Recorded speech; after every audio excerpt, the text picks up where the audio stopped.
जिले में युवा मोर्चा के प्रदर्शन का दूसरा दिन नगरी पहुंच विधायक का दरवाजा खटखटाया और मांग की वादा निभाने की। गंगा जल की सौगंध नहीं जाएगी जाया, शराबबंदी करना होगा कांग्रेस को।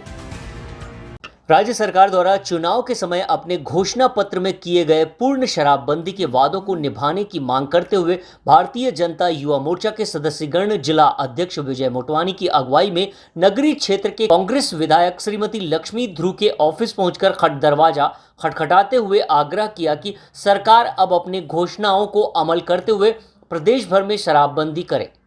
श्री मोटवानी ने कहा कि छत्तीसगढ़ की अमन चैन शांति की फिजा में अपराध, अशांति, माफिया राज के द्वारा खनन उत्खनन हो रहा है।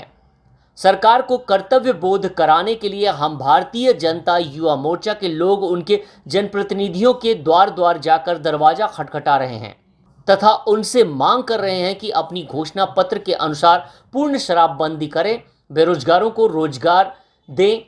ऐसा न करने पर आम जनमानस को उनकी नाकामियां, असफलता, आक्रामक नेताओं से अवगत कराते हुए आने वाले चुनाव के समय उन्हें सबक सिखाने का आग्रह कर रहे हैं, क्योंकि गंगा जल को हाथ में लेकर सौगंध खाते हुए उन्होंने पूर्ण शराबबंदी की बातें कही थी। लेकिन 2.5 वर्ष होने के बाद भी अब हमारी आस्था, पवित्रता के प्रतीक मां गंगा जल को कलंकित करने से भी कांग्रेस के लोगों ने बाज नहीं आया। उक्त कार्यक्रम में पूर्व विधायक श्रवण मरकाम, पिंकी शिवराज शाह, जिला महामंत्री प्रकाश बैस, युवा मोर्चा जिला अध्यक्ष विजय मोटवानी सहित अन्य सदस्य शामिल हुए। एक रिपोर्ट जित्तू साहू की। भूपेश सरकार की बहुत सारे वादा खिलाफी पर अपनी बात रखी है। मैं एक अपने समाज की ओर से, आदिवासी वर्ग की ओर से भूपेश सरकार को ये कहना चाहूँगा आपके माध्यम से कि भूपेश सरकार ने चुनाव में आने से पहले, विधानसभा चुनाव पहले पैसा कानून, आदिवासी क्षेत्रों में पैसा कानून लागू करने की बात कही थी। कहाँ है पैसा कानून? यहाँ पर पैसा कानून का खुलकर उल्लंघन भूपेश सरकार कर रही है। दूसरी बात, यहाँ पर वनाधिकार 5 लाख पट्टे हमारे प्रदेश में पेंडिंग है। उस वनाधिकार पट्टे कब जारी करेंगे? उस पर बात क्यों नहीं करती सरकार? कहाँ छुपा के रखे हमारे पट्टे?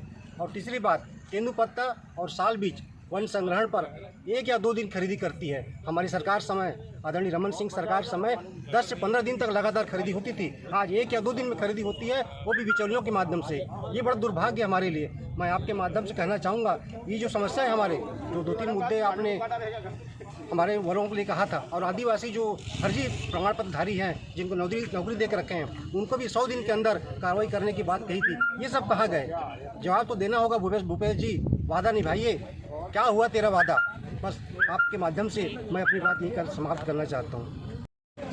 देखिए, आज हमारे भारतीय जनता पार्टी के युवा मोर्चा और अनुसूचित जनजाति मोर्चा की तरफ से यह कार्यक्रम किया गया था। विधायक कार्यालय का घेराव का कार्यक्रम था। लगभग सरकार को बने 2.5 वर्ष हो गए हैं छत्तीसगढ़ में, और इन 2.5 वर्षों में जो कांग्रेस ने अपने चुनावी घोषणा पत्र में जो बातें कही थी, आज तक उन बातों पर अमल उन्होंने नहीं किया था। आज भी छत्तीसगढ़ में पूर्ण शराबबंदी नहीं हुई है, जबकि घोषणा पत्र में इनका प्रमुख मुद्दा था बेरोजगारी भत्ता देने की। उन्होंने युवाओं को बात की थी। आज भी किसी भी युवा को बेरोजगारी भत्ता नहीं दिया जा रहा है। उसी तरह से कृषि के क्षेत्र में बहुत बड़ी उन्होंने घोषणा की थी कि 2,500 हम किसानों को समर्थन मूल्य में धान खरीदी करेंगे। धान के एक दाने की पाई की खरीदी हम करेंगे। लेकिन सरकार बनने के बाद 2 सालों तक किसानों को किस तरह से छला गया है आप सब लोग जानते हैं। जो अंतर की राशि देने की उन्होंने बात की थी, जिसमें अंतिम किश्त में उन्होंने कटौती की थी। 1 एकड़ में 15 क्विंटल धान लेने की बाध्यता सरकार ने की है। इस तरह से हमारे किसानों के साथ, हमारे युवाओं के साथ, महिला स्व सहायता समूह की बहनों के साथ में जिस प्रकार से धोखाधड़ी यह सरकार कर रही है, उसको याद दिलाने के लिए हमारे भारतीय जनता युवा मोर्चा की तरफ से और अनुसूचित जनजाति मोर्चा की तरफ से हमने ज्ञापन सौंपा है।